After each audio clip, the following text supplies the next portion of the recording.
keen to get this after-lunch session going on time in order that we can then finish on time.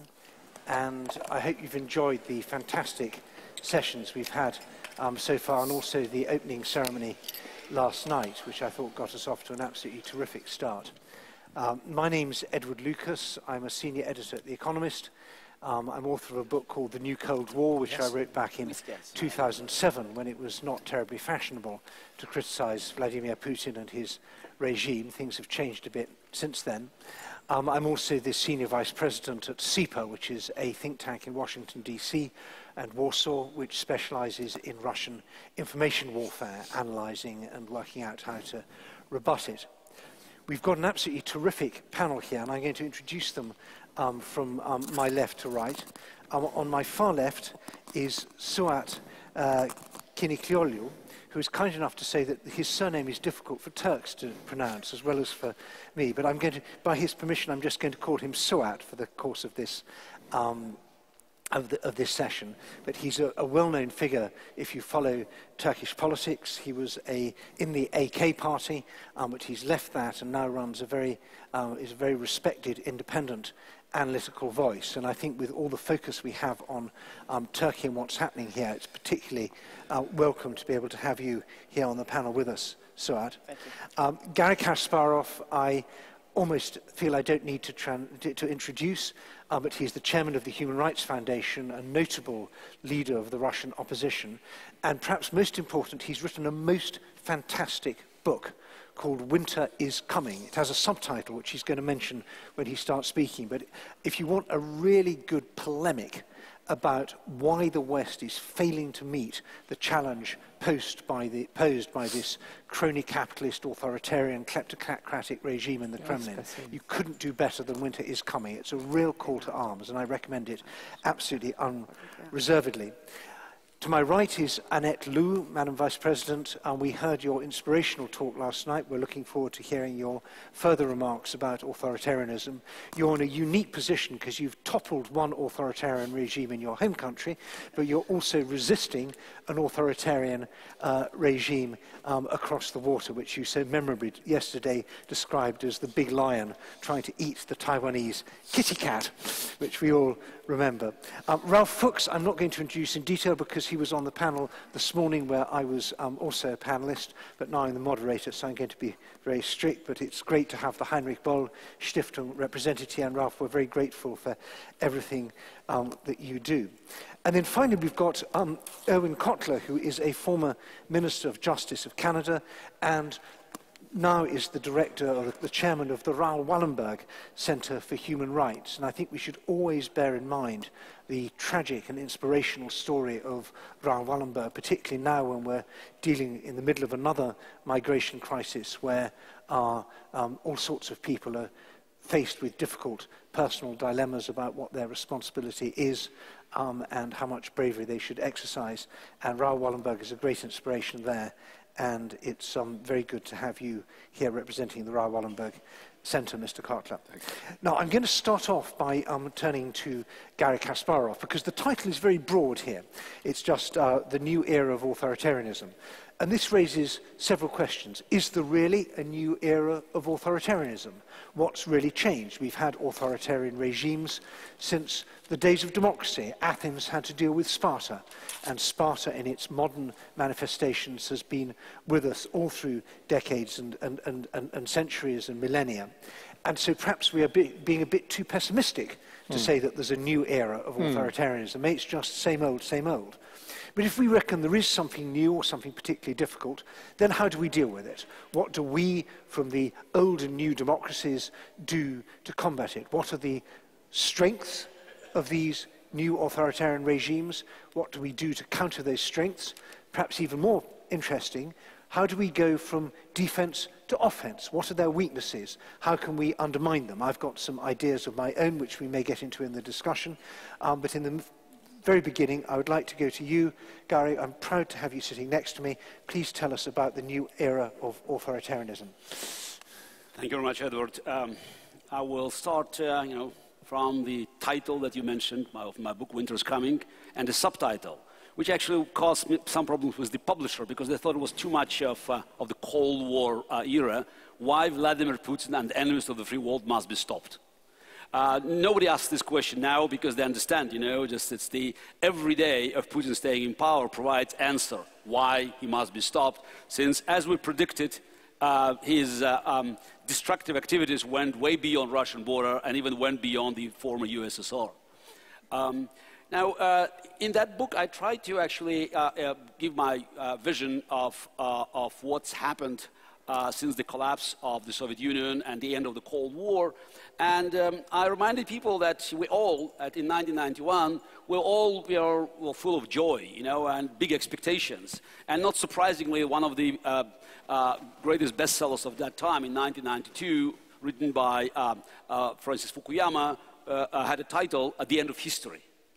Again, I have to admit that, myself, among others, shared this optimism because we thought that was over, the Soviet Union just collapsed and, what could prevent us from sort of moving incessantly into this bright future.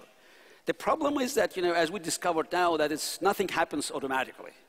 Every new era, and we could say that at the end of the Cold War, the collapse of the Soviet Empire and eventually the collapse of the Soviet Union was the beginning of a new era. But every new era requires new institutions, new vision, new concepts. And in my view, the free world, spent too much time celebrating the victory and being too complacent instead of offering new vision. After World War II, there was just a brand new challenge, and Americans, alongside with forces of freedom in Europe, came up with a concept that was adequate to the challenges posed by the communist regime and its call for sort of world domination. But in 1991, we needed something new. We had to think about, plans. We had to offer this vision to start building new institutions. And I think that everybody just wanted to have his or her own share of this new freedom. And whether we're talking about people in Russia that thought that, the rest would be, almost automatic, or people in the United States or in Europe, again, nobody thought about these potential dangers of rising authoritarianism, or even worse. We know that, from history, we know from the science, that vacuum doesn't stay for too long if it stays at all. While there was no new concept, no new ideas, no vision, no institutional reconstruction being offered by the free world, this vacuum has been filled by other forces, inevitably. And also what helped, I think, the rise of these authoritarian regimes is that technological revolution created, among many other great things, also illusions. Because now we have access to everything. So we live in a much smaller world. We can learn about what's happening in South Africa, Indonesia, Iceland, Argentina, you name it. But the easiness of receiving information creates an illusion that everything else should be easy as well. And democracies they're complicated by definition. It requires, long debates, search for consensus. And while people were looking for the world, through the lenses of these new technologies, they thought that, their living standards have to be improved as quickly and updated as quickly as their new iPhones. And suddenly they have discovered that, these things are not necessarily moving in parallel. And again, search for simple solutions always creates fertilized ground for dictators, because they always have easy answers. And I think that's the fact that we are seeing, the rise of authoritarian leaders, from east to west. And, even now in the United States, we have somebody, who is openly praising Putin and his methods. Tells me that there is a demand, because people looking for answers, because globalization created new challenges, and democratic institutions, democratic governments, they fail to provide these answers. And again, since you fail to provide these answers, there's always someone just sitting in the bushes, waiting to come up with a simple solution. And also, that's quite ironic. Twitter, Facebook, and all other tools of social media that in theory should be very helpful to promote ideas of freedom and democracy, they're, by the way, very helpful to promote other things as well. And this is something that I think we tend to forget. We believe that every new device that is being introduced to the market almost on a weekly basis now, it's a sign of progress. Actually, it's not, because the device that everybody has in his or her own pocket or purse is very good for making friends, doing business, financial transactions, you name it. But it's also quite good on building terrorist networks or promoting propaganda, negative propaganda. And again, we didn't think about it. And as it happened many times before, this technology has been used by bad guys before we actually realized what kind of danger has been built by our own hands. Having said that, I'm still, and I'm still optimist. I believe that long-term dictators cannot offer any durable solutions. We know it from history. But the problem is not, whether we'll win long-term. The problem is what price we'll pay for reaching this destination and what kind of damage can be created, because so far we're not missing tools and means to oppose this aggressive approach of dictators and thugs around the world. We're missing political will, because everybody knows that making changes is always painful. And we still live in an era of complacency. We're still, dealing with political reality where suggesting even that we have to make a sacrifice could lead politician to an oblivion and a political decimation. I mean, I cannot hardly imagine any politician today saying, something like JFK said in his inaugural speech: "Ask not what can I do for you, ask what can you do for what can you do for the country." That could be the end of the political career. So it's very important that we communicate back to the crowd, back to the people on the street, that it's, this is not someone sitting somewhere who could fix their problems and our problems. It's for everybody who is now armed with this very powerful device, which is far more powerful than the entire computing capability of NASA in 1969 when America landed on the moon. So what you can do to help us to meet this challenge together. Well, thanks very much indeed for that, Garry.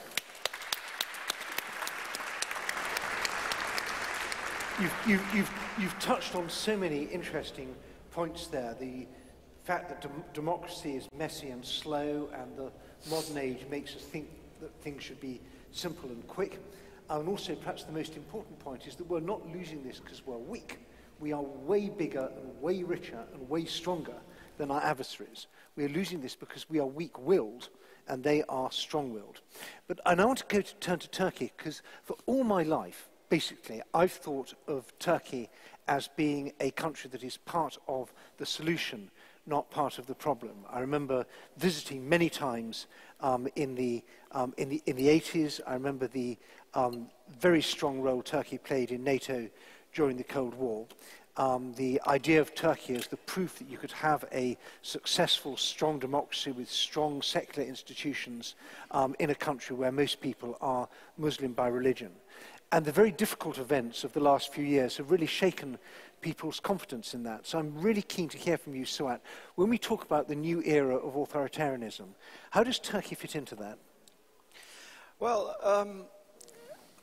let me start with perhaps where Garry left. And, when I had the heading of the panel, and we've been all thinking about our experience is very new, and we are trying to digest what has happened. Still, there's a lot of information that probably is not out there yet. But when you look at the global trend, I mean, I'm more of a foreign policy guy, and I look at it from that perspective. What I see, especially in the Turkish and Russian case, is that there is a still a search for both of these countries finding an honorable place in the global setting. And I remember a few weeks ago attending a workshop in London, and a professor described also the Turkish case that well. Turkey is neither European, nor is it Arab, nor is it Slavic, but it's alone in a region and trying to fit in. And I think for many decades, the Turkey that you described earlier, the founding republic and the pro-Western outlook, NATO membership, the drive to join the EU, for many decades has either postponed or put that question behind. But the fact is, both Turkey, Russia, are countries who are trying to find their place in a post-Cold War order. And I think the search for a working relationship between the dominant powers in the system and medium powers like Turkey and a former superpower like Russia is still ongoing. And then when I see today what's happening in Syria, as we speak today in trying to liberate the liberation of Mosul, you still see these actors in many ways on a different plane, in this case in Syria, trying to underscore that they are respectable members of the order and still feel they're not adequately recognized. Now that of course doesn't answer the authoritarian part, the internal part. As I said, I'm looking at from a sort of more macro perspective. But the second aspect I think that needs to be looked at is the fight between local elites and global elites, or globalization versus national identity and all the tension that comes with it. And I think when we talk about liberal values, that comes with globalization. Globalization offers as a governance model a liberal democracy. Dominant powers in the system have, in various forms, liberal democratic orders. A global world in itself is extremely complicated, and it requires really elites to understand and navigate through such a complicated environment. But in what you see in many countries, in Hungary, in Turkey, in Russia, in India, and many, you have the rise of elites who, offer strong governance, a growing economy, but at the expense of freedom of expression, rule of law, and many other values, gender equality, minority rights, human rights. So I think we need to see what's happening right now in many countries, and perhaps even more countries that we're not thinking of right now. Two aspects. One, I think the post-Cold War geostrategic order has still not settled, where powers like Russia, Turkey still not comfortable with their current standing and are looking for a revision to that. And the second one is globalization versus nationalism, identity politics, and in many cases, identity politics expressed through religion. I come from a country where I live this on a daily basis. The fight between secularists versus Islamists, different ethnicities, backgrounds, refugees from Syria, uncertain borders, chaos next door. So I think, when we look at what is at place, what is at hand, I mean, to find a remedy, a way to combat that, I think we need to first describe what the problem is. And I think, in my view, we should not underestimate that for many Westerners, the Cold War was won, and it's over in many ways.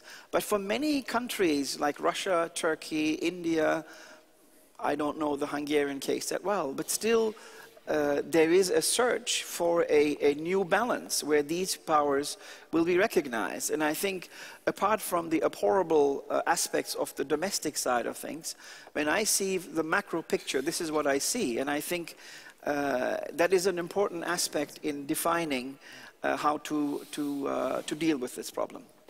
Well, thanks very much indeed for that, Suat. And you've made a fascinating link there between the kind of unsettled geopolitics, which, as you say, doesn't leave some of the emerging powers, whether it's Russia or Turkey. You interestingly bracket Hungary with that, which will obviously be very nice to the Hungarians in the audience. But what is the place in the world for these countries that don't like the post-1991 order? And on the other, the question of identity politics and the way in which authoritarian regimes can play on that. So there's plenty for discussion there. Now, I'm delighted now to turn to Mrs. Annette Lu, who is on the programme as from Taiwan. I would prefer to say from the Republic of China, seeing as we're going to annoy the bandits in temporary control of the mainland here a little bit. But I spent my teenage and 20s anti-communist years very focused on Taiwan, and both the way in which Taiwan was evolving into a democracy, but also the very brave stance you were taking against what we used to call Red China. So please, Madam Vice President, give us you gave us some of your thoughts yesterday. Please give us some more now. Good afternoon, everybody. I'd like to address in the situation in Asia. Speaking of the new authoritarian in Asia, the Philippines just had a new president. He linked himself with Hitler and vowed to kill 3 million drug dealers extrajudicially. And he's going to visit China in the following couple of days. Other than him, there are 2 more big brothers, one from North Korea, one from China. And they are all very close to Russia, making it a new situation of 4 blocs together, a new authoritarian threat in Asia. Another big brother from far across the Pacific is the United States. But they are in the process of selecting new administration. And it will be a number of months before the newly president to transfer power smoothly. So from now on, there's a vacancy unless Japan, South Korea, and Taiwan work together. Otherwise, the U.S. policy of pivot to Asia will be challenged severely. Because the tension in this region has deteriorated since China began to challenge the sovereignty of the island, both in the East and South China Seas, and has strengthened their military capacity in contested waters. To confront and contain China's hegemonic ambition and its increasing aggressive behavior, the South and East China Sea will become a new arsenal. And also, this is a new dilemma because of rising Philippines. Being located between the world's largest ocean and largest mainland, and at the center of the first island chain in Asia Pacific, Taiwan occupies a strategic position, which is undeniable and irreplaceable. Historically, Taiwan owned the sovereignty of both the Senkaku Island and some islands in East China Sea and South China Sea. So, if Taiwan is taken over by China, that means the freedom for aviation will be controlled by China. So the menace to Taiwan, in fact, is the menace to the whole world. That's the attention I would like to draw. China's creation of an artificial island on disputed South China Sea reefs since 2014 represents Beijing's attempt to extend its territory and to expand its military bases. If military conflict happened in this area, the People's Liberation Army of China would try to prevent the entry of the U.S. fleet from Indian Ocean and the Strait of Malacca. Similarly, China also wants to deny the U.S. and Japan's access in the East China Sea. Thus, the U.S. pivot to Asia policy will be severely challenged. Therefore, I have been advocating a peace initiative based on the spirit of Antarctic Treaty to include that all the nations preserve the disputed island as an international marine conservation zone exclusively for peaceful purpose. Number two, all armed forces withdraw from 12 nautical miles of the island, making it no flying, no fishing, and no navigation, and no military actions. That's my peace initiative. And also based on the same spirit as the Antarctic Treaty, which was co-signed by 15 countries to preserve the Antarctic continent. Taiwan also aspired to be a permanent neutral nation. It seeks to safeguard the independence and sovereignty through a self-reliant national defense, democratic institution, and a free economy, as well as a new green culture. We call for all peace-loving democracy to recognize and support Taiwan's neutrality.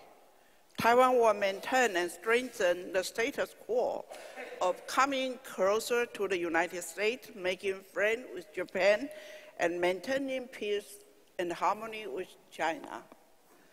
Taiwan pledged to be an active and responsible international stakeholder in promoting peace and justice in the region. We aspire to become the Switzerland of the Orient and the beacon of peace and democracy in Asia. The campaign has been going on, and we are seeking for understanding and support to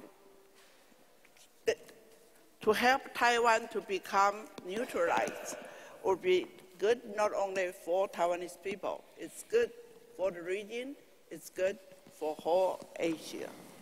And hopefully sometime next year we can initiate this for a national referendum. We need your understanding. We welcome your support. Thank you.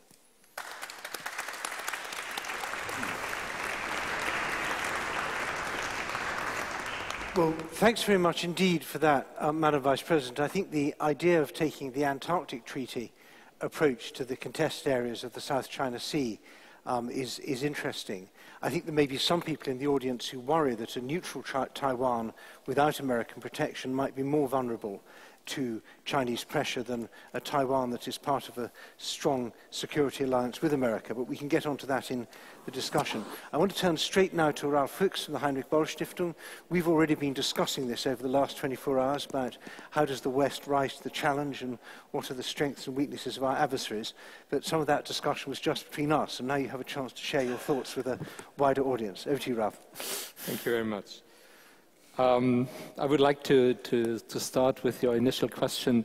Should we really talk about a new era of authoritarianism?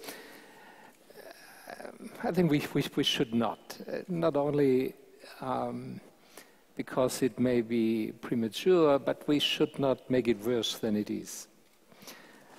For sure, we are confronted with two phenomena. The first one is a new self-assertiveness of authoritarian regimes.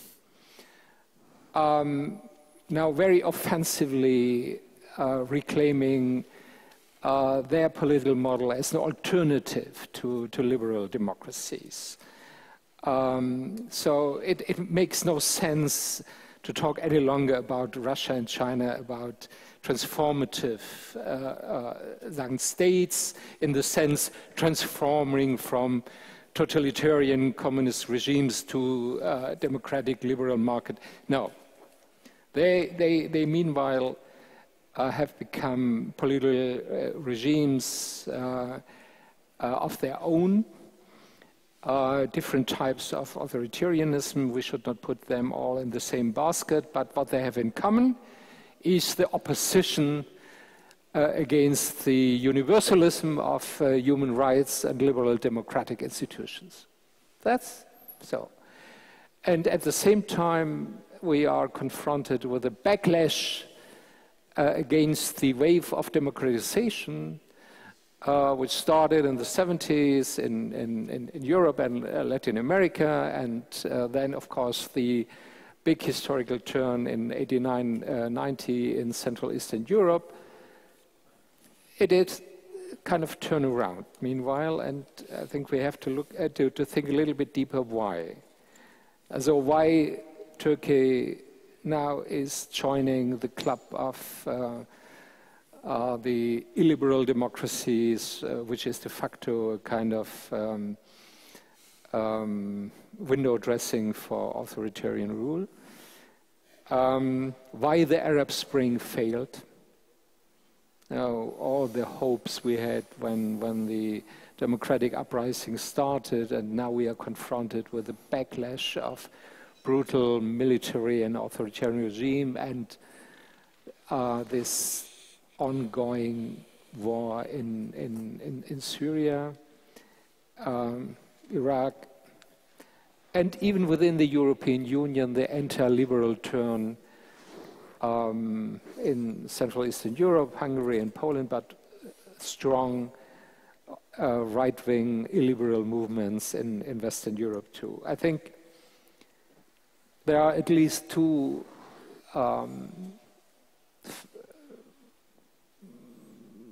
developments we have to confront us. The first one is the shortcomings of the West, and one of the I would say one of the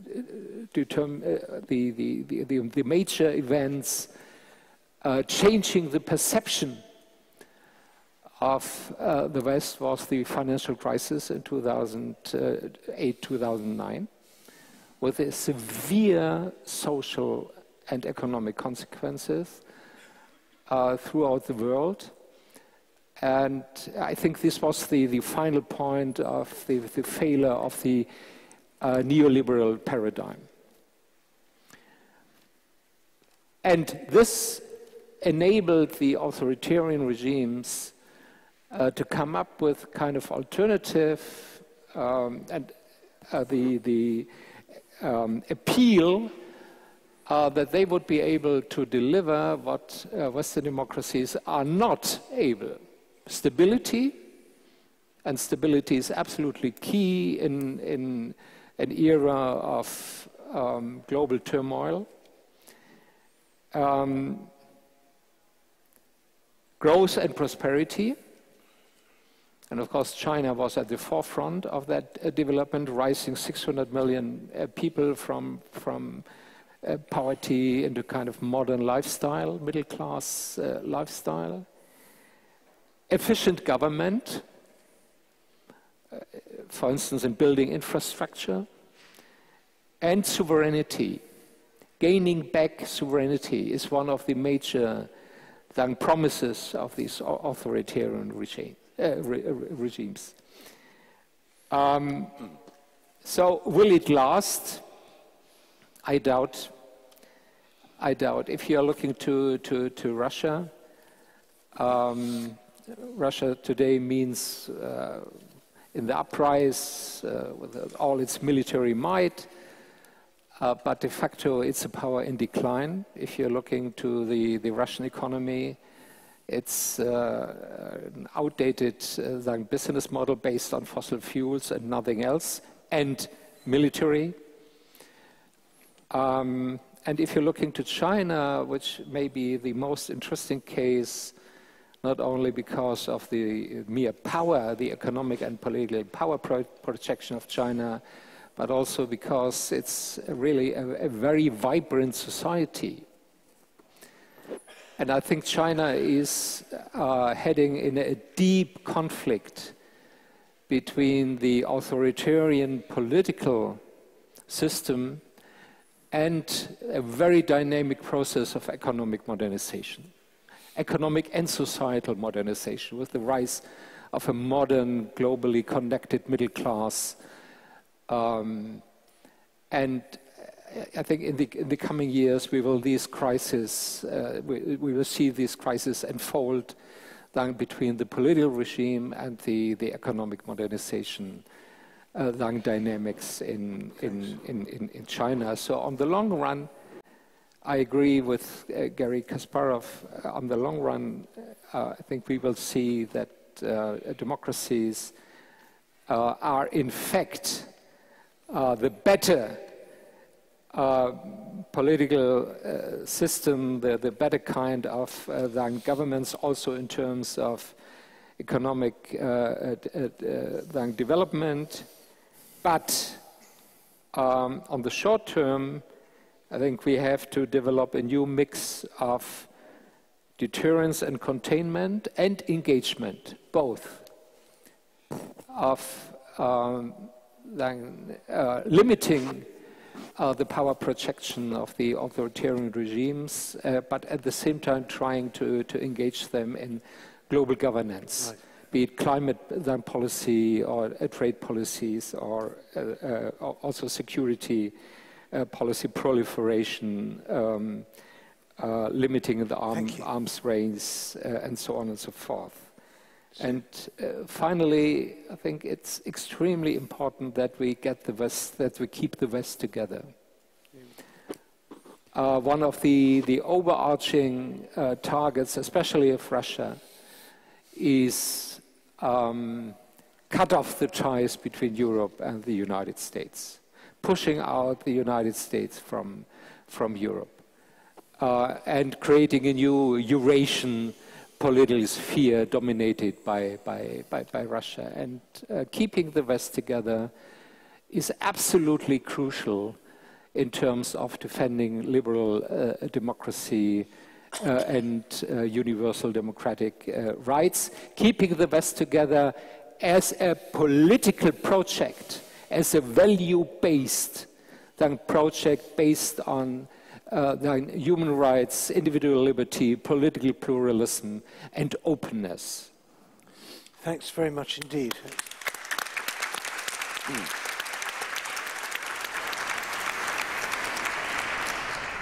I very much like that idea of deter, contain, and engage, and I hope you'll be able to get onto that a bit in the discussion. I worry a little bit about in the long run we're going to win, because I spent a lot of time in my student days studying the failure of the French and Polish governments in the interwar period, and I would hate to think that in some 50 or 100 years' time, students in a now democratic Russia are looking back at our countries and our era and saying, how is it that they failed to cope with the rising tide of authoritarianism? It'll be a very little comfort for us, given what may happen to us, to know that we will be investigated and perhaps even sometimes praised for our efforts by people in many decades, but only after we've lost. So on that cheerful note, I'd like to turn to Irwin Cotler, former Justice Minister of Canada. Please give us a Canadian perspective. Canada, an absolutely solid beacon of democratic stability and tolerance and everything, and we countries which we're very grateful here in Czechoslovakia, in former Czechoslovakia, now Czech and Slovak republics, for the help that you gave during the early years of transition. Over to you. Thank you, Mr. Chairman. I'm not sure I'm going to be limiting it to a Canadian perspective. I'm reminded of what one wag said about Canada, cancelled for lack of interest. So I don't want to limit it to the Canadian experience, though I think the lack of interest is perhaps because that Canadian experience has actually been quite successful in certain respects. But let me begin that some 20 years ago, when Forum 2000 was founded, interestingly enough, the metaphorical discourse at the time was about the resurgence of democracy. And in fact, Larry Diamond wrote an article about that issue at the time. And the pattern from 1990 to 2005 saw the list of countries that were characterized as electoral democracies grew from 76 in 1990 to 119 in 2005. Countries rated as free grew from 65 to 89. But in the last 10 years, we've been witnessing a contraction of democracies, and in fact leading to as well what the discourse of today being that of a resurgent global authoritarianism. And the question as to whether democracy contracted as a result of the global authoritarianism or the global authoritarianism stepped into the vacuum of the contraction of democracy, something that one can discuss and debate separately. But what I would like to do is just go back to one of your original questions that you posed almost to the panels. What are some of the perspectives of this global authoritarianism? What characterizes it? And then I would like to conclude with some particular case studies in that regard. And I think if one looks at global authoritarianism, there are some interesting perspectives in that regard which are not always appreciated. The first is the manner in which these authoritarian countries, and whether we speak of Iran or China or Russia and so on, the manner in which they have not only suppressed fundamental freedoms, but the manner in which they have criminalized those fundamental freedoms under the cover of law.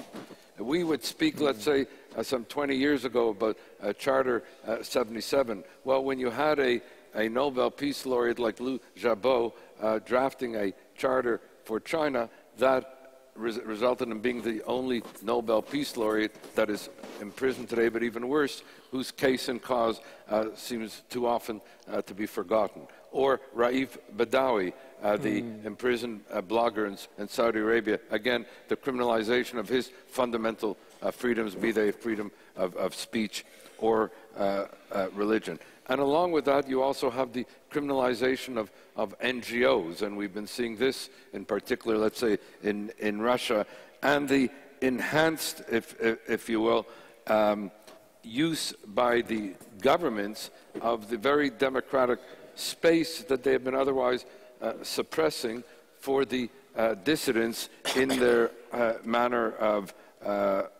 criminalization of the internet for the activists, but control of the internet by the government. Now, not only do we have, I would say, a contraction or suppression of domestic democratic space in the authoritarian countries, but an attempt on their behalf to do so globally. I mentioned with regard to the internet, but you also have them funding their own global media, whether it be in China or in Russia. You have them interfering with democratic institutions, be it the OSCE or the OAS or even the United Nations itself. You have them using the vocabulary of soft power linked to security. Ralf Fücks mentioned holding out the advent of stability and security and economic growth, but also anchoring it in sort of a value-based linguistic approach and speaking in terms of national values, cultural traditions, sovereignty, and the like. So just as repression is masked under the cover of law domestically, then the attempt to control internationally is masked under the cover of the soft power and soft use of a language, let alone also the attempt to influence and intervene in aspiring democracies, be they in the Ukraine or the Baltic states, or in the case of Taiwan and Hong Kong. But finally, what I would like to conclude with is, and what I find most disturbing, is really the culture of impunity that attends this resurgent authoritarianism.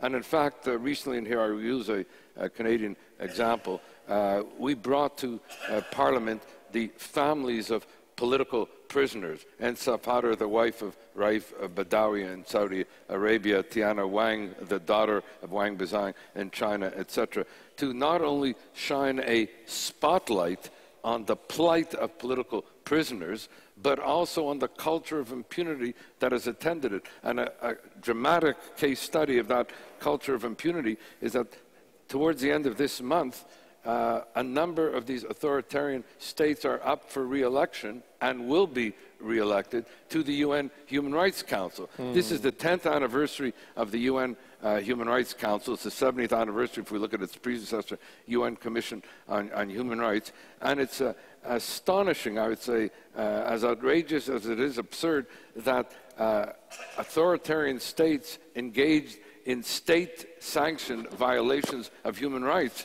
will be elected to a body of the UN that is supposed to be the repository for the promotion and protection of human rights. So these countries that will be elected, because it's almost a foregone conclusion, will be countries like Russia and China, and I can go on. And yet this is happening, as I say, attended by a kind of culture of impunity. And so we had this press conference in Ottawa where we, with parliamentarians and NGOs joining together to call on the world's democracies to mobilize a constituency of conscience, both to focus on the plight of political prisoners, because let's remember, that Václav Havel was a political prisoner, that Nelson Mandela was a political prisoner. Think of the transformation, and resurgence of democracy, because we freed political prisoners. But today we have been forgetting about these political prisoners. We've got a resurgent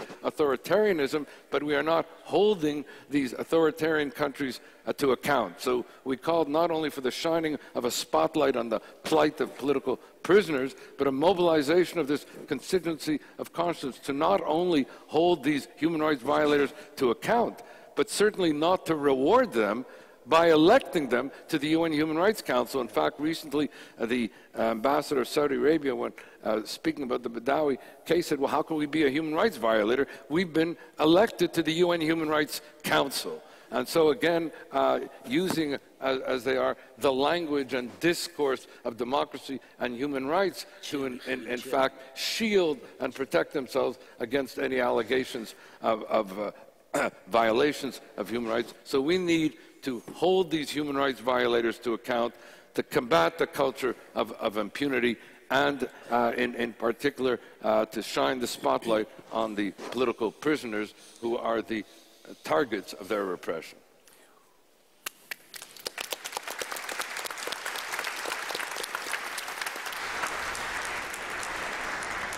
Well, thanks very much indeed for that, Mr. Cotler, and particularly for mentioning the political prisoners. And I think we should all just remember for a moment the political prisoners in Russia, particularly Oleg Sentsov, the filmmaker from Crimea, who's been sentenced to 20 years hard labor for a crime he didn't commit by the Putin regime. We've got about 40 minutes left, so I hope to see lots of hands going up, and we'd be very happy to take your questions or your comments. Please try and make them brief rather than long. They'll have more impact. I see Mr. Teal is over there if we can get a microphone to him. And then there's so I've forgotten your name, but I do know you, I do recognize you in the red scarf there. So first of all, microphone to Mr. Teal. Go ahead, sir. I'm Danny Teal, and I have a question for the panel. Within this democratized union that's gathered together here, how do you view Mr. Assange and Mr. Snowden as prisoners of conscience? Okay, thank you. Well, I think that the way we view Mr. Assange and Mr. Snowden will be a matter of a hot discussion. I personally think he's a traitor, but there we are. Go ahead, sir. Can I have a microphone there, please?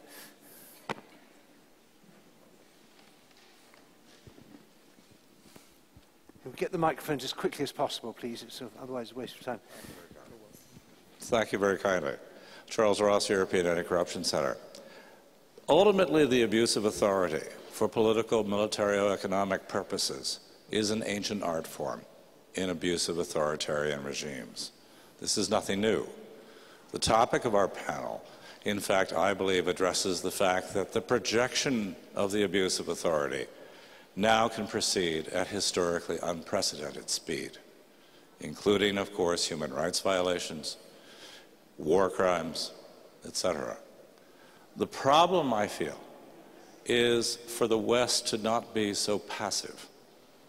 We have a tendency to debate long and hard and properly about these issues. Yet the ethics that we espouse indicate also that we must not become victims of incipient reality. Thank you. Thanks very much for that. I might take one more question before we go out to the panel, if anyone's got a hand up. Well, they haven't. So I just want to focus in a little bit more on what Mr. Cotler said about ending impunity, because I think there's some things that we could discuss. The West has not been completely passive, and I would argue, for example, the Magnitsky Act and the Magnitsky sanctions in both North America and in Europe really rattled Vladimir Putin. He didn't think that the death of an obscure accountant working for a law firm who'd blown the whistle on a big corruption scheme would ever be more than just something that a few eccentrics would be campaigning on. And it became, thanks to the efforts of Bill Browder, who was the client of this man, Sergei Magnitsky, it became a real thing. And we saw two very effective sorts of sanctions. We saw the sanctions on visas, and we saw the sanctions on personal finances. Because however anti-Western these people are, whether they're in Beijing or Moscow or wherever, it's in the West that they want to invest their money. It's in the West they want to have medical treatment. It's in the West that they keep their mistresses often. It's where they send their children to school. It's where they go on holiday. And by denying visas, not just to these people, but to their spouses and siblings and parents and offspring, we can really upset them, really raise the bar, show that this is not the climate of impunity. And similarly, and we've only scratched the surface on this, we can also go after the money. Not just the assets themselves and freeze them and seize them, but we can also go after the pinstriped accomplices, the bankers and lawyers and accountants who've enabled this money to be invested in the West, often actually breaking or sidestepping our own laws. So we shouldn't think we're helpless. Go ahead, Ralf. You want to make a point? I just wanted to follow up what came in my mind listening to you. I think if we ask why the West often is so undetermined and so reluctant in addressing human rights violations and violations of international law by authoritarian regimes, I think there are two basic elements in that. The first one is the fear of open conflict. And this is especially the case with Russia, but I think increasingly with China. We are, and this is nothing to blame, we are very reluctant to get into kind of confrontation which will lead into military conflict. But on the other side, there is much more willingness to use force as a political tool and to take risks. Our societies and our political culture is more risk-avoiding. And on their side, maybe China is a little bit different, but in Russia, definitely the regime is willing to take risks as a matter of keeping its power and expanding its power. So we have to be very careful to walk the tiny line between appeasement, which will not work, definitely not work. It will even encourage the Kremlin and the others to become more and more assertive, Also the fine line between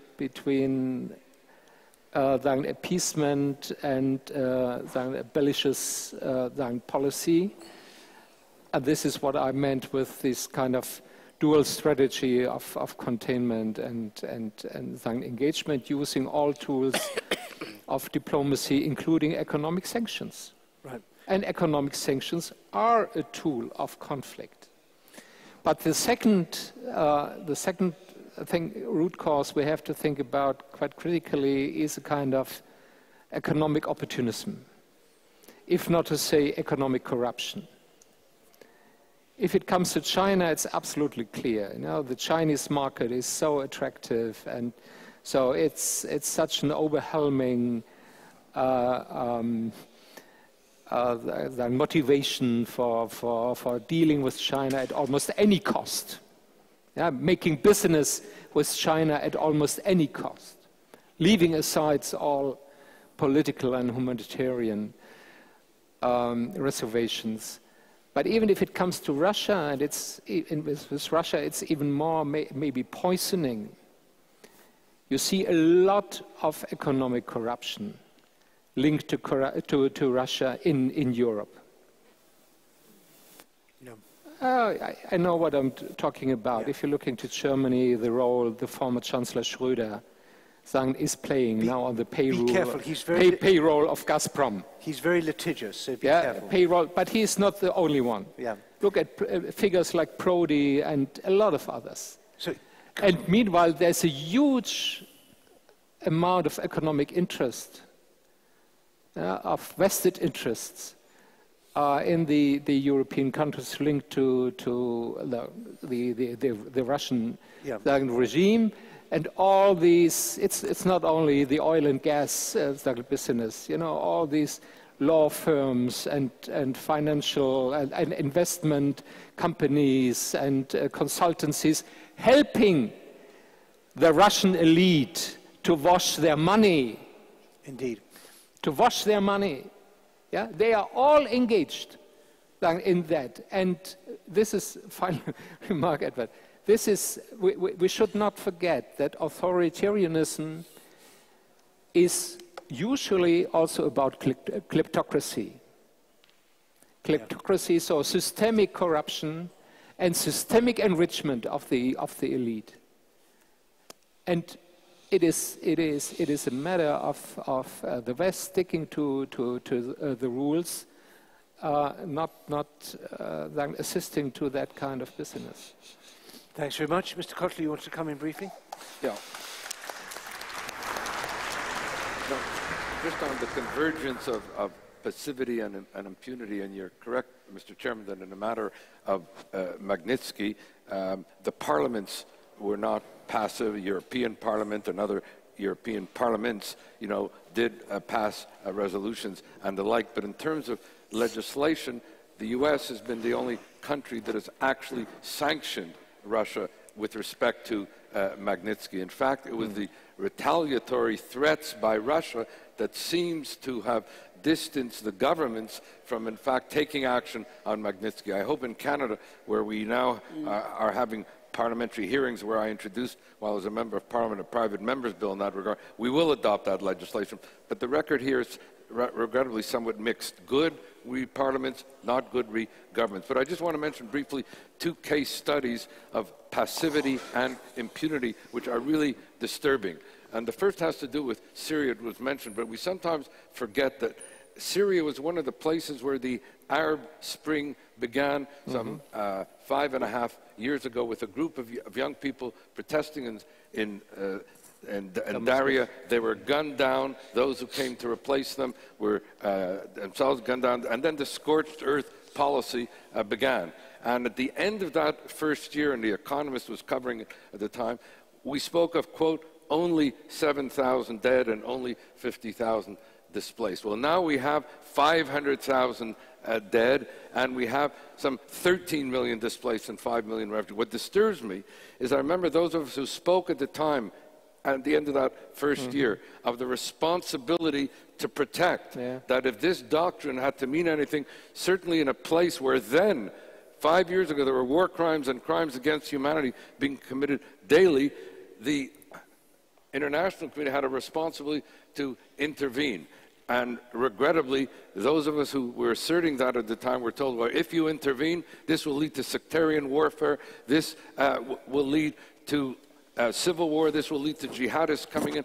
Everything we were told would happen if we intervened happened because we didn't intervene. Reminding us of what Elie Wiesel, a co-founder of this forum, said about the danger of indifference and inaction in the face of mass atrocity. The second case study, and very briefly, has to do with the issue of Iran.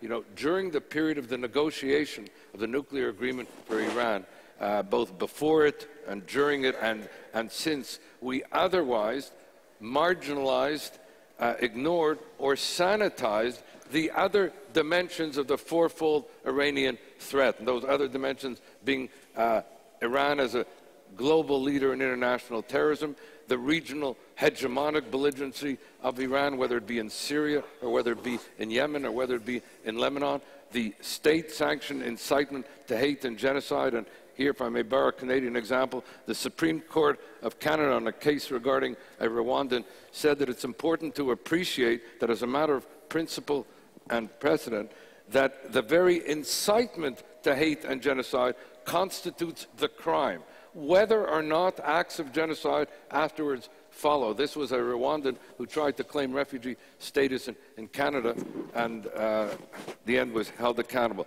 And the last thing with regard to Iran, which we continue to sanitize and ignore, is the massive domestic repression. Yes. And that's why I use the term Khamenei's Iran to distinguish it from the people and publics in Iran who are otherwise the targets of mass domestic repression. One index in that regard, that Iran is not only the leading executioner in terms of per capita executions of any country in the world, but this has doubled under the moderate chair as distinct from Ahmadinejad. Well, thank you so much for mentioning human rights in Iran, which is something I completely agree has been overlooked. Gary, you've been very patient. Please come back on that and also just touch on the question from over there. Is Snowden a hero or traitor or prisoner of conscience? A KGB stooge, as well as Assange. It's a clear demonstration how these so-called, prisoners of conscience, trumpeted, unfortunately, by some of the media in the West, have been used for just reaching, the clandestine aims of KGB. By the way, just recently, it was quite a funny situation, if you may call it funny, that some of the latest WikiLeaks releases attacking Hillary Clinton and DNC, they appear a few minutes earlier on Russia Today website, before actually released by WikiLeaks. But this is, again, for me, it's a very small element of the big picture, because after the collapse of the Soviet Union and the end of the Cold War, the popular concept in the free world was that engagement always provides incentives for emerging democracies to adopt Western standards. This concept has failed. Spectacularly failed, because what we could see that in this, this two-way street, so it's not that Russia or other, countries that we expected, to embrace democracy and the way of doing business in a civilized way, adopted the standards, but to the contrary, Russian corruption now is dominating Europe and, unfortunately, even the United States. So we could see, how this influence, has been eroding the very foundation of Western financial, political, and social institutions. Schroeder, Berlusconi, Sarkozy, almost entire Austrian establishment, Greece, Cyprus. Should I start counting countries of European Union that are almost under Putin's thumb now? And it's, I'm still surprised that, maybe thanks to Chancellor Merkel, that sanctions are still there. And every day Putin does even things that are unthinkable. When you look at the list of things that Putin would never do, it's a long, long list, and he did everything. And he keeps, doing things that just unimaginable, even by the standards of authoritarian states. And still, we hear voices. We hear voices about, engagement. We have to engage. You cannot engage with somebody who has diametrically opposite interests, strategic interests. Even Soviet Union had some kind of common ground. Putin doesn't. He doesn't have any common ground because his goal is to erode and eventually destroy all the institutions that have been guaranteeing freedom and security after World War II. United Europe, NATO, and every other institution that stands on his way. And few times Mr. Cotler mentioned culture of impunity. I don't like this word, culture of impunity. I would call it poison of impunity. Culture is probably too noble. You know, one of the cases where I like the word poison of impunity is the case of Litvinenko. 3 consecutive British governments blocked investigation because everybody knew the outcome. Everybody knew that it was a case of nuclear terrorism sponsored by Putin's regime, if not ordered by Putin directly. And everybody knew that if results became known for the public, they had to act, and they didn't want to act. Because it's any action, you know, would end the era of engagement. And now we could see that Putin even, you know, is not hiding his intervention in the domestic policies of the free countries. You look at France, you know, where just they're openly supporting Le Front National. You look at almost every other case in Europe where the ultranationalists are on the rise.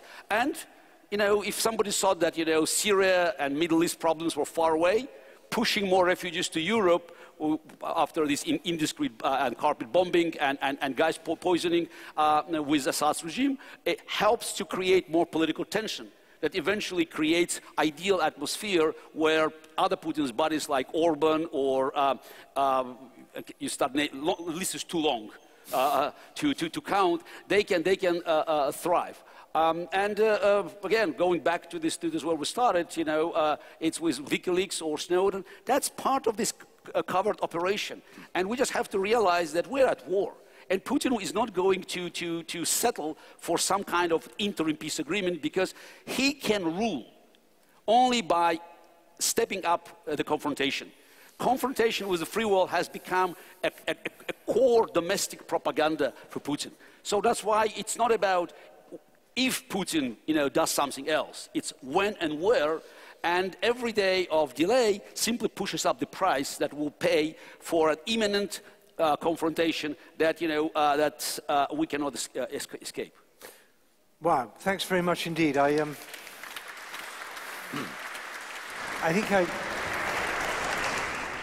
think I might suggest let's save all our applause to the end because we're going to lose precious minutes. We have about 20 minutes left. Now, Mario, can we have the microphone to Mario in the front row and then to the gentleman in the row behind?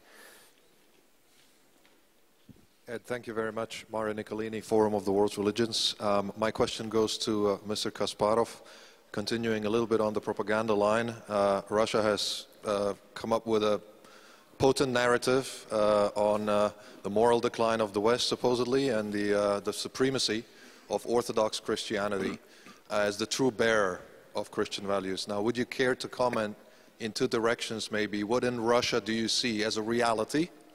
And then, vis-à-vis the West, who should react to this, and what should be said or done? Thank you very much. Thank you very much. And let's have the question from the row behind. Go ahead, sir. Thank you. My name is Hussein Abedini. I am a member of the National Council of Resistance of Iran, and I was myself the target of an assassination attempt. I was very badly wounded by the Iranian so-called diplomats in Turkey. My car was ambushed. I wanted to thank Honorable Irwin Cotler and also Mr. Kasparov and the panel for highlighting the issue of political prisoners, because Iran, under the rule of these ayatollahs, the fanatic mullahs in Iran, since 1979 has been the epicenter of terrorism and extremism in the region. And recently, I think Mr. Cotler himself has been very active in bringing to the attention of the world community the massacre of 30,000 political prisoners in Iran. And the poison of this impunity, as Mr. Kasparov mentioned, has unfortunately so far prevented the perpetrators of these brutal crimes to be brought to justice. My question was that to the panel, what practical steps do you think can be taken to promote the issue of human rights and also the humanitarian establishments in countries like Iran? Thank you. Thank you very much. And I might throw in a question of my own, which is about what is it that makes these authoritarian regimes attractive in our societies. It's one of the things that really intrigues me and sometimes baffles me, is that in countries that enjoy a very high level of the rule of law and political freedom, you have people who are really enthusiastic supporters, for example, of Vladimir Putin. I can see one reason is anti-Americanism. Putin stands up to America. America is bad, therefore Putin must be good. There's what one might call sovereignty envy, people who dislike all sorts of multilateral organizations, perhaps the sort of people who voted for Brexit in some cases, and they think that Putin is trying to bust the multilateral order, and that's good because it will recover national sovereignty. There's also greed, as was mentioned over here by Ralf, the fact that people have a deep personal financial interest in keeping good relations, lucrative good relations with either China or with Russia. But perhaps any of the panelists who might want to reflect on what is it that makes authoritarian regimes popular in countries that are far luckier would be interesting. I might start off with you, Madam Vice President. What is it is there any feeling in Taiwan, in the Republic of China, of envy or appreciation or support for what goes on the mainland? Is there any resonance there now that people think maybe we should drop all this democracy stuff and just get on with hitching ourselves to this fantastically successful, supposedly successful economic superpower just across the straits?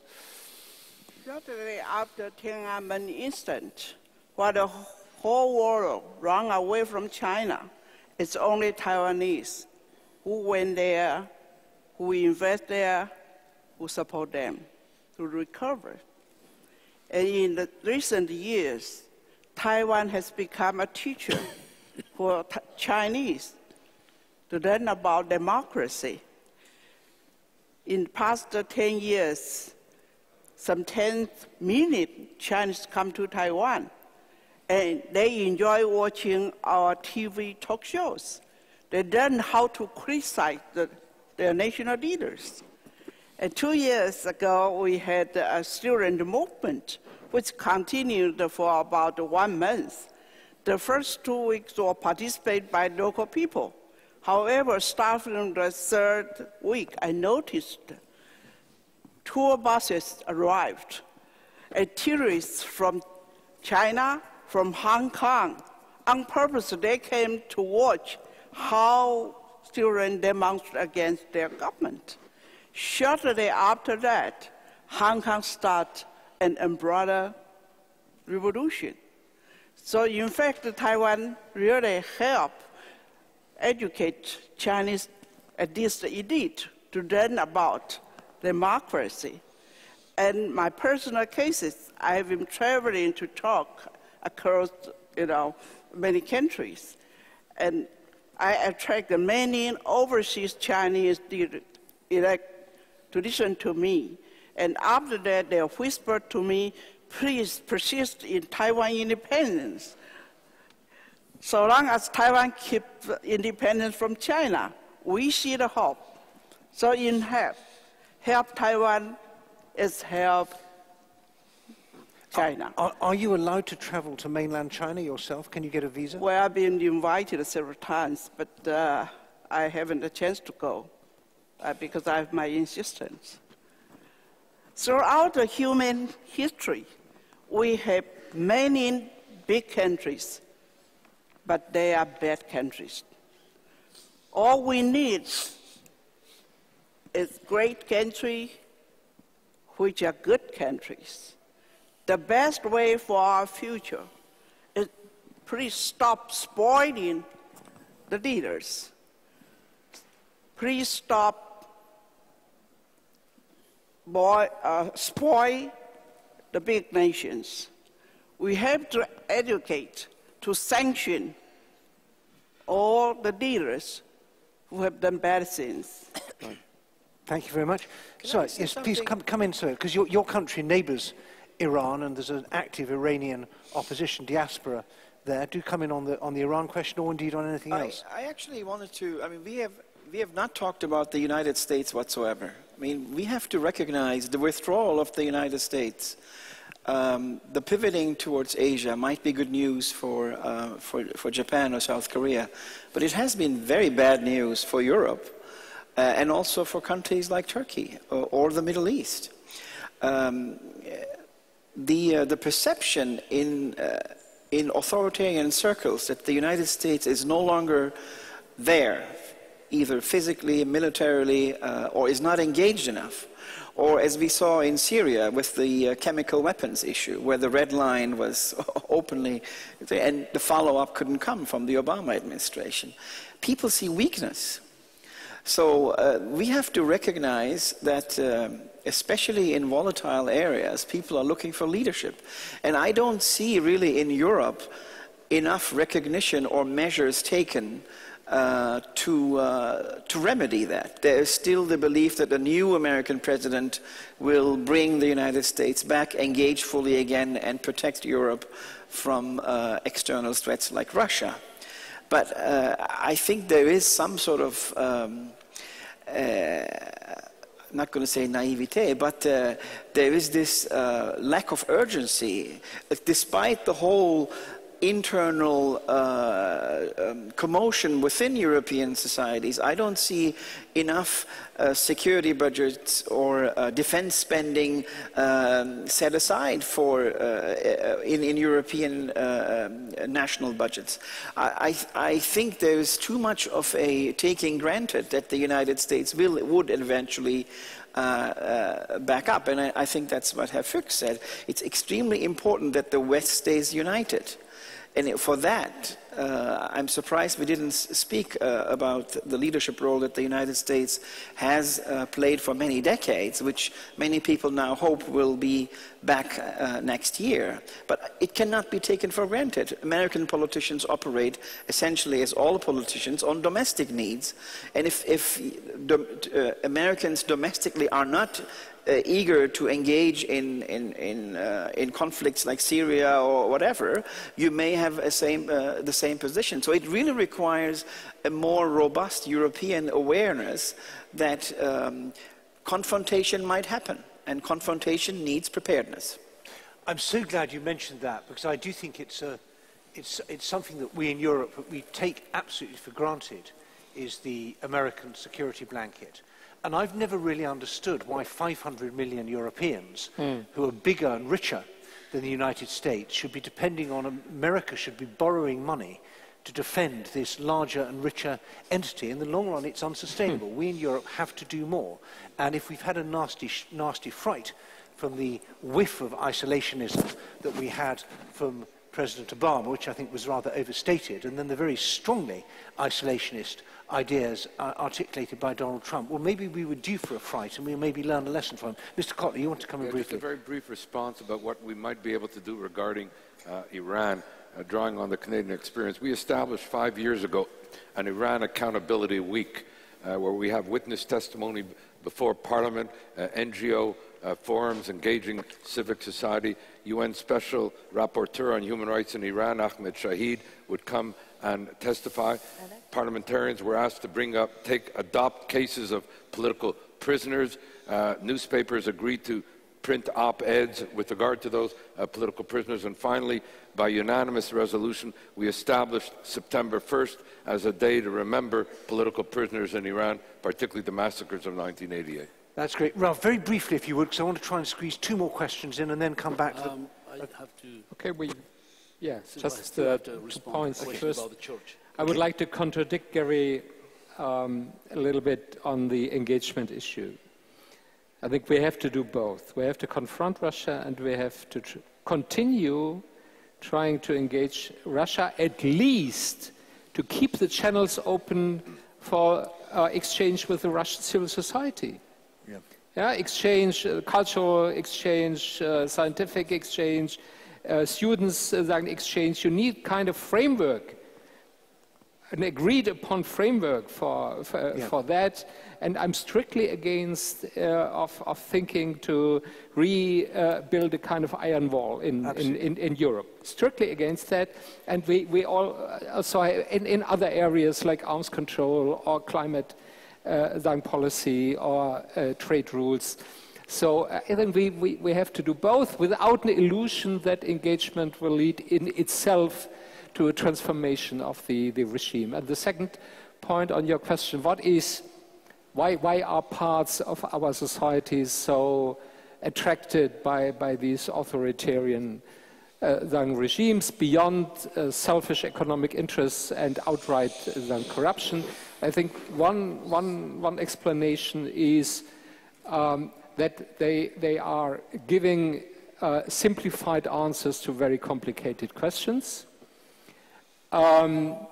like restoring national sovereignty, or restoring the traditional gender relations. You know, let's get rid of all these equal rights for homosexuals and transgender and all these kind of stuff, and a strong hand against daily criminals, petty criminals, and then people forget that there is organized crime then at the top of these regimes. Right. But the other side of the coin, I think it's not so much about the attractivity, especially of Russia, who really would like to live in Russia today. No, it's about deeply rooted resentments against the West, and especially against the United States. So it's while all these really historic opposition we have in the Western European culture against capitalist modernization. Right, Ralf, I'm going to have to stop you there because I want to bring Garry. Missed a chance to answer a question from over there earlier on. Do you want to come in quickly on that, Garry? On this one? No, on the church question. You said. I know.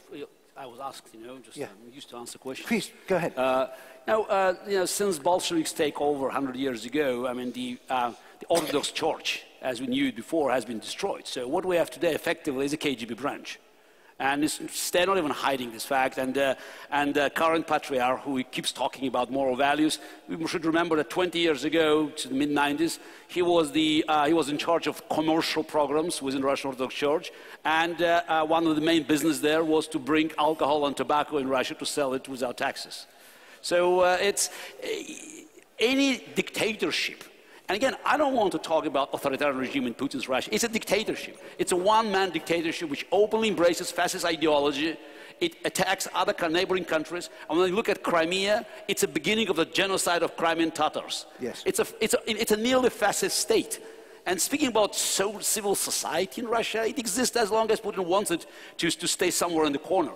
So that's why any talk about engagement, you know, it basically plays in the hands of the regime that is at war with a civilized world. And you have to listen to Russian propaganda 24/7, anti-American, anti-European, anti the values that bring us together in this whole. And unfortunately, it's quite tragic that what is being called the Russian Orthodox Church plays a very important part of helping the regime to create the image of a fortress of good surrounded by the global evil. And Vladimir Putin as the only defender of this, you know, this sort of remaining spot on the planet that is being tormented by darkness. And just, you know, to understand the parallels, the new Speaker of Russian Parliament, Mr. Volodin, who worked in the administration, about 6 months ago, he said, Putin is Russia because without Putin there is no Russia. Does it remind you of something else said 80 years ago about Führer and Germany? Yeah. Thanks very much indeed. And those of you who speak Russian, I do really urge anyone who speaks Russian, tune in on Sunday nights to watch Dmitry Kiselyov's Vesti Nedeli program. It's really, really scary. Now, we've got time for two very quick questions. Sorry, three. Literally, you've got 2 sentences each, okay? First of all, the gentleman, stand up, please, madam. Quickly, get the microphones really quickly, then to the lady at the back, and then to the gentleman with the beard at the back. Go ahead, ma'am. Odessa Primus, I'll try very quickly. We haven't really mentioned, we have been criticizing the human rights violations and the illiberal democracies that are around Europe, but we haven't mentioned the deals that Europe itself has been making lately. For example, the EU-Turkey deal, which itself violates some human rights and provides, basically goes against its own values. Okay, thank you. Down to the back, please. Hello, my name is Fruzsina Márta and I am from Hungary. My question is that it has been said on this conference that many people from my generation will have a worse social and economic status as our parents. My question is, why should my generation and the next generation defend a system, liberal democracy, that have failed us in many ways? Thank you. Thank you very much. And finally, go ahead. Rostislav Alvarez, Prague Society Center. I may have a question that a little pickups on the previous speaker, and I may play a bit of a devil's advocate. In a way, the question is, why care? Why should ultimately democracies care about authoritarianisms? Ultimately, there are all sorts of issues around the world, climate change, all sorts of injustices, etc. So why should democracies ultimately care? I'd like to very clear answer to this question from the panel, and more importantly, what to do. What are the first two things to do if we choose to care? Okay, 30 seconds each, because we are right out of time, starting with you, Suat. Well, the answer is very easy. It's pragmatism. You have 1 million people coming into Germany, I don't know, 800,000 to Sweden and many other countries. It's pragmatism, domestic politics. You have to deal with the national governments, whether you like it or not. And that's not something I necessarily condone or approve of, but that's the explanation. Gary, maybe a question for you. Why should we care? Just okay, combine this answer. It's democracy doesn't offer any guarantees of success, but it gives you an opportunity. The opposite doesn't work, period. And if you want, just to look at the concrete examples, you don't have to even read books. China and Taiwan. I'm tired, sick and tired of reading stories about China's miracle and success. Because across the strait, you have a very small rocky island with 20 million, just whatever, I'm sorry, I don't know the exact number. A tiny a group of people of the same origin that succeeded way above, the results that China has been trumpeting around the world. North Korea, South Korea, East Germany, West Germany, and by the way, look at Ukraine. Most of people, ethnic Russians in eastern Ukraine, they joined Ukrainian army to fight against Putin's aggression. Putin failed miserably there to attract ethnic Russian population because they actually could listen to Russian propaganda and understand what is being offered. So it's an opportunity, and we must preserve this opportunity. And I agree that, the baby boomers and our generation did very little to actually, help the future because, we were probably too complacent and we were not ready to make sacrifices. But still, it's the democracy is the best chance for the future.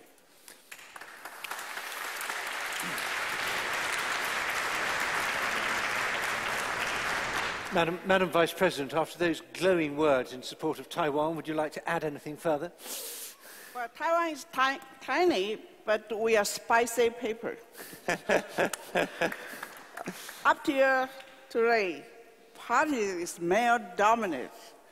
I would like to draw your attention that when more and more women are empowered politically and economically, at the beginning of Xi century, we better really to learn what's the difference between Xi policies and he policies, Xi economy and he economy, so on and so far. Thank you. In the past, human history only his stories. From now on, her story should be included into human history. Thank you very much.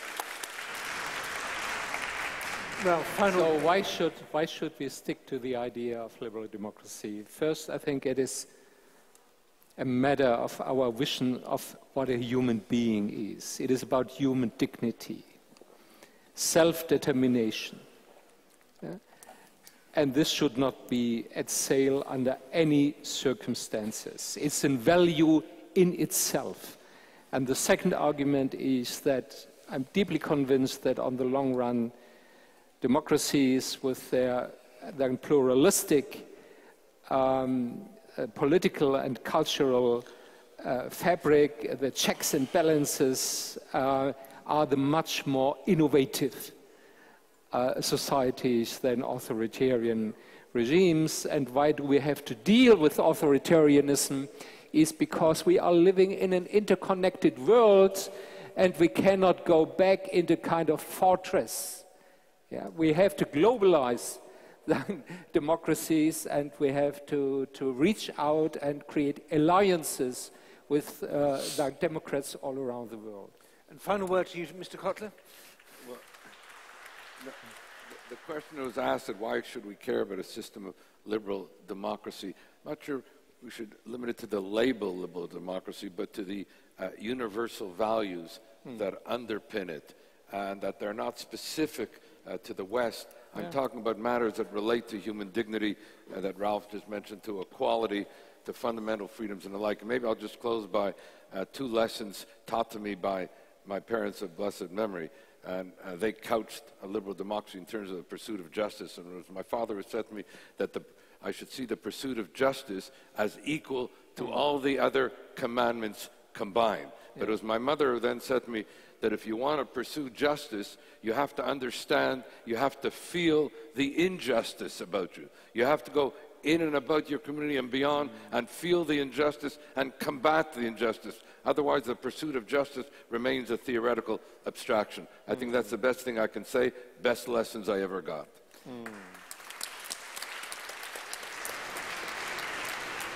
Well, thanks very much. I don't think I've ever heard a Minister of Justice speak, or former Minister of Justice speak so eloquently on the subject of justice. That was very good. I'm supposed to summarise things, and we're right out of time, so I'll just say very briefly that what I take away from this is that authoritarian regimes can do a few things that we don't do well or we don't do easily. They accept economic pain. They take risks. They threaten force, and they lie. That's a pretty powerful combination. But on every one of those, if we want to, we have an answer. It's up to us. We are losing this not because we are weak, but because we are weak-willed. We can change that. Please join me in thanking our 5 excellent panelists for their contributions.